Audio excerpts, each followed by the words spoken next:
आचार्य देव कुंद स्वामी ने ये 3 गाथाएं लगातार लिखी हैं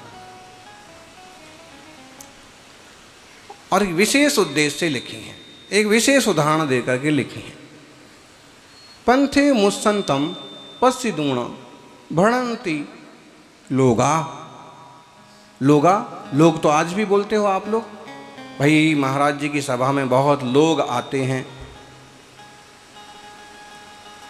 मतलब तो पुरुष के लिए, लोगों के लिए एक शब्द, प्राचीन शब्द है लोगा। लोग, लोग क्या कहते हैं? व्यवहारी लोग भणंती कहते हैं। भण, भण शब्द भी उपयोग तो करते हैं, आज भी करते हैं किसी किसी प्रांत में, हैं, पढ़ने के लिए। गुजरात में गुजराती में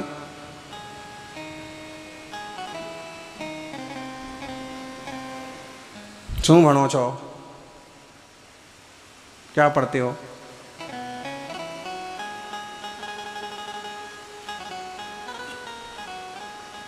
तो भण शब्द है इसमें, भणंती व्यवहारी लोगा।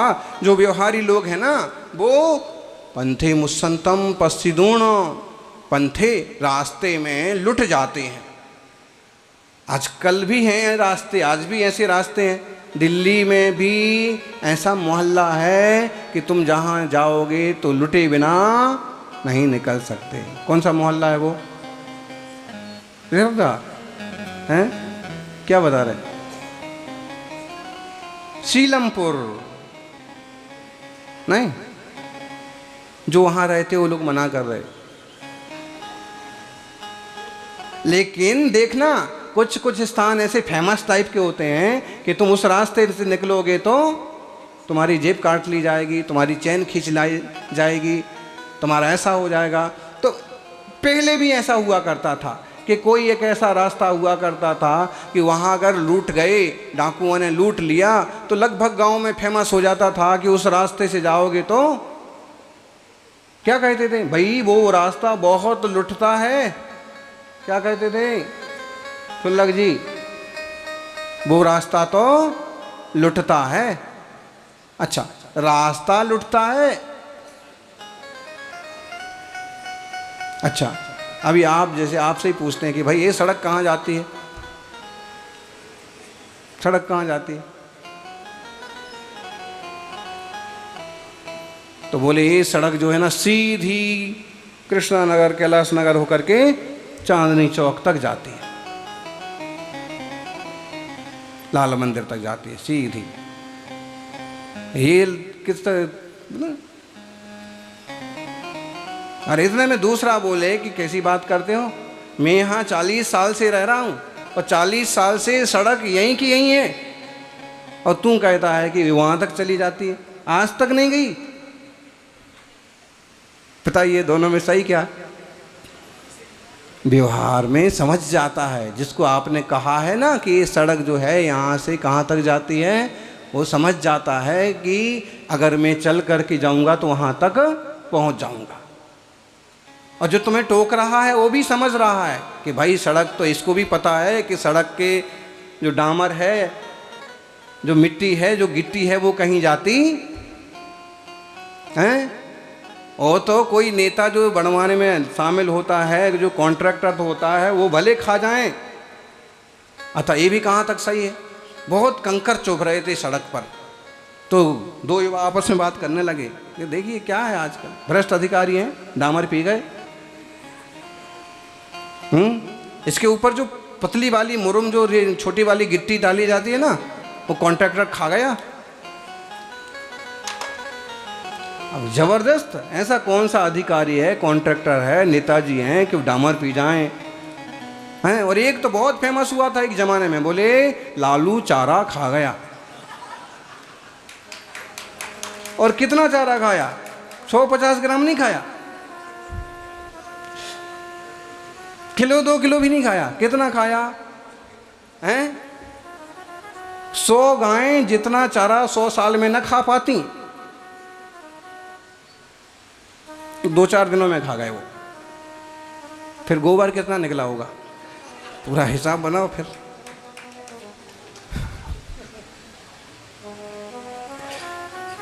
तो लोग जो अखबार में लिख रहे थे, लोग जो आपस में बात कर रहे थे, नेता जो एक दूसरे पर छीटाकशी कर रहे थे, वो भी समझ रहे हैं कि भाई ये जो है ना, ये घास नहीं खा सकता है। फिर भी कहा क्या जा रहा था। आज भी कहते हैं कि एक जमाना था जब इन्होंने इतनी घास खाई थी, चारा खाया था, चारा खाया था, चारा घोटाला हुआ था ना। कितने का हुआ था? 700-800 करोड़ का चारा, और खा गए।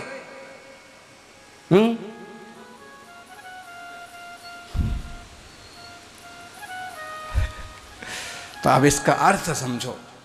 व्यवहार में ऐसे ही कहा जाएगा कि 800 करोड़ का चारा खा गए। कितने दिन में खा गए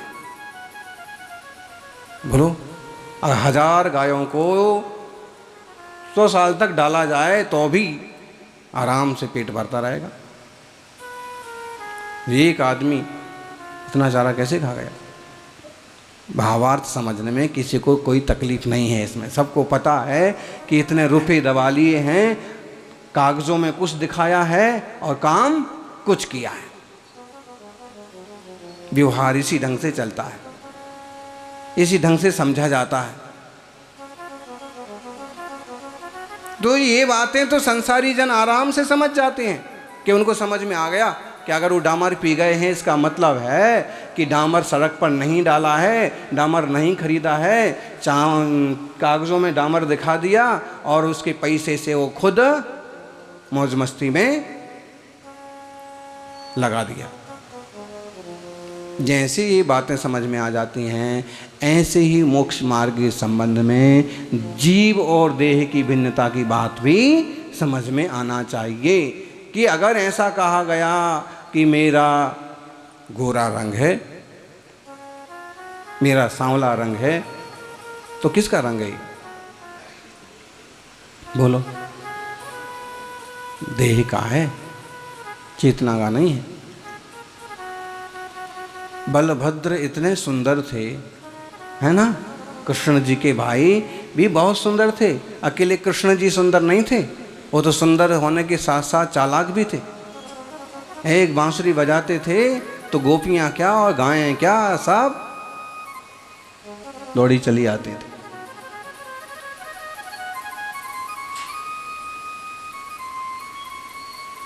शक्तिशाली थे, नारायण थे।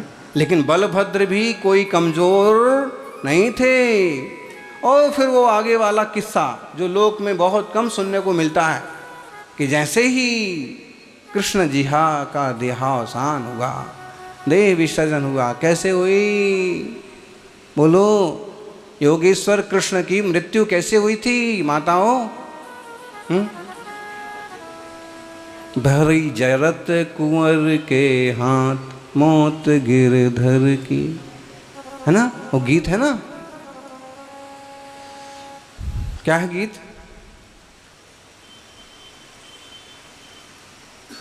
राई घटे न तिल बढ़ने का, लिख दिया विधाता लेख नहीं मिटने का। कर्म का जो लेख बन गया है, बना हुआ है, आश्रवबंध किया हुआ है, वो ऐसे ही नहीं मिट जाता है, भोगना तो पड़ता है। तो भाई जरत कुंवर के हाथ, मौत गिरधर की, पूरा कथानक पढ़िए आप। कभी हरिवंश पुराण उठा के देखिए एक बार। ऐसे सूरमा, ऐसे परोपकारी, तीर्थंकर के वंशज, इतना सब कुछ परिवार, नारायण की विभूति, और सब कुछ होने के बाद भी परिणाम अंततः क्या आया है? संपत्तियों पर इतराने वालों को ये कहानी तो जिंदगी में एक बार जरूर पढ़ना चाहिए। जो बहुत इतराते हैं ना अपनी गाड़ियों पर, लाड़ियों पर, धन पर, फैक्ट्रियों पर, है कोई बुराई की बात नहीं है। क्या होगा भाई? उनके लिए थोड़ी बोल रहे हो, क्यों जा रहे हैं? संसद भवन में अगर कोई बात नहीं रुचती है ना तो वॉकआउट कर जाते हैं। लो ये वॉकआउट कर गए।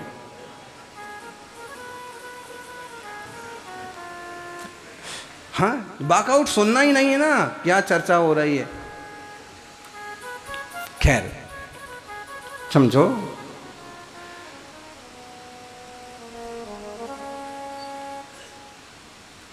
आपके ख्याल में होगी पूरी कहानी।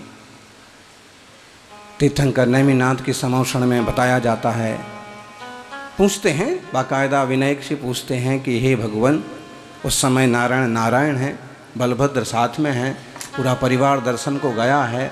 और इस चित्र को बहुत अच्छे से स्वामी समंतभद्र ने अपने स्वयंभू स्त्रोत में भी खींचा, और हरिवंश पुराण में तो है ही पुराण। और वो आग्रह करते हैं कि हमें बताइए कि ये इतनी महामंगलकारी जो द्वारिका है इसका क्या होगा, हम लोगों का जो वैभव है इसका क्या होगा।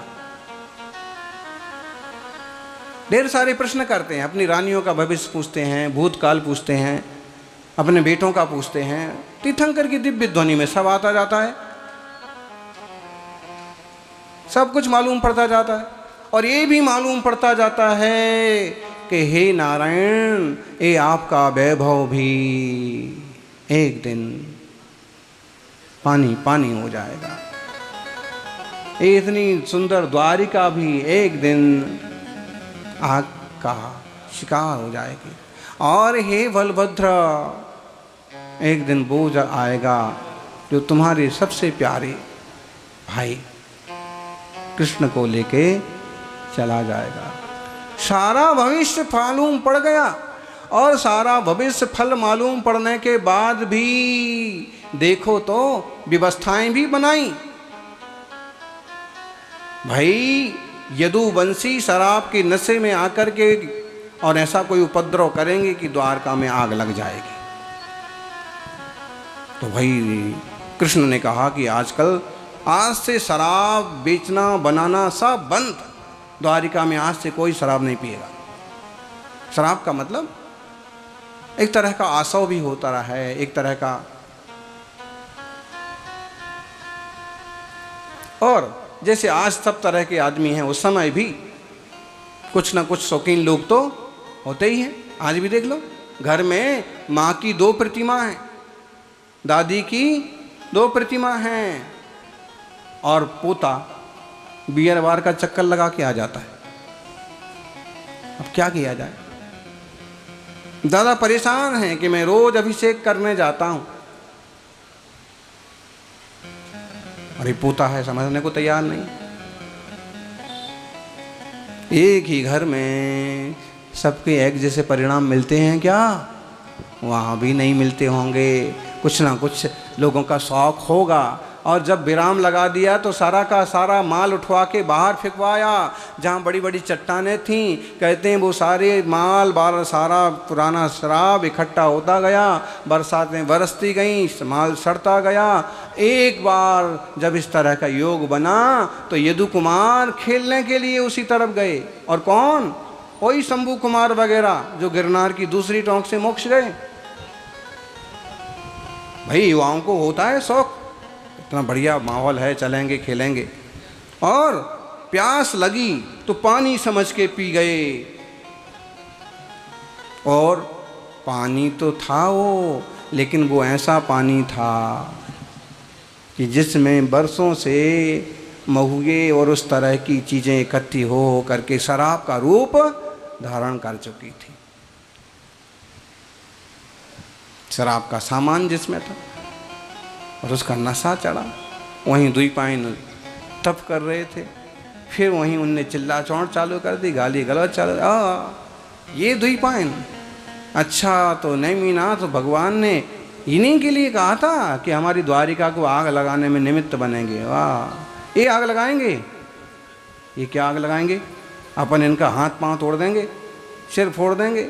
गाली देने लगे, मजाक करने लगे, इतना उपद्रव किया कि तंग आ गए वो द्विपायन मुनि, और इतने परेशान हुए कि उनकी शक्तियां प्रकट हुईं।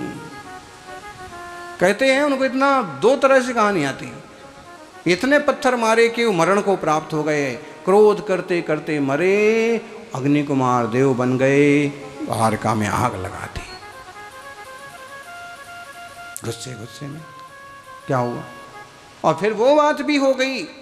यूं तो कृष्ण नारायण ने पहले घोषणा कर दी थी कि देखो तीर्थंकर भगवान की वाणी झूठी नहीं होगी, इसलिए जिन जिन को तप करना है वो तप करो, जिनको संयम लेना है वो संयम लो, जिनको भगवान के साथ जाना है वो उनके साथ जाके आत्मकल्याण करो।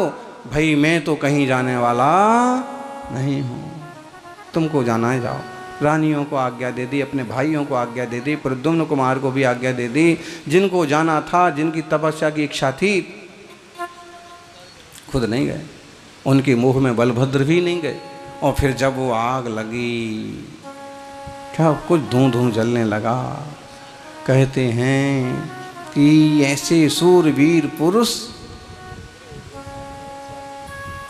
अंत में अपने प्रिय रिश्तेदारों की भी रक्षा नहीं कर पाए। द्वैपायन ने जो आखिरी में 2 उंगली दिखाई थी कि बचना है तो तुम सिर्फ 2 ही बच सकते हो, वो भी शला का पुरुष हो। और फिर निकल के जाते हैं, जंगल जंगल जाते हैं, भटकते हैं, पीने को पानी नहीं मिलता। जब बहुत प्यास लगती है तो भाई कृष्ण तू यहीं लेट, मैं कहीं से पानी लेके आता हूँ। पूरी कहानी मालूम है आप लोग?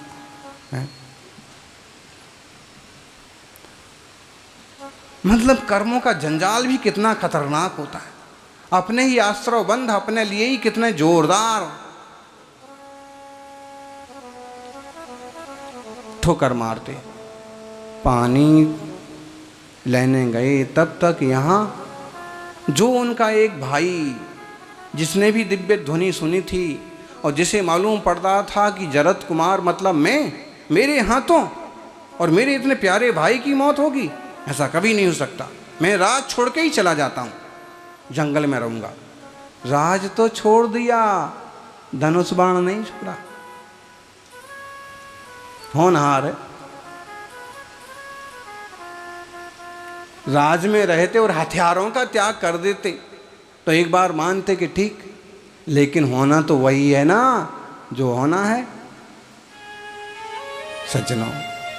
और जंगल में उसे ऐसा लगा कि जैसे कोई सुंदर आंख है, तीर चलाया, मणि में कृष्ण के पांव में तीर लगा और फिर बलभद्र ले लेके घूमते रहे। शरीर तो शरीर है, आत्मा निकल गया, देह रह गया। वियोग में 6 माह बाद ज्ञान हुआ, दीक्षा ली। सुंदर इतने थे कि लोग रीझ जाते थे, तो उनने मांगी तुंगी पर जाकर के पीठ कर ली और पहाड़ की तरफ मुंह कर लिया ताकि कोई सुंदरता ना दिखे। और तब करते करते और स्वर्ग से ढाल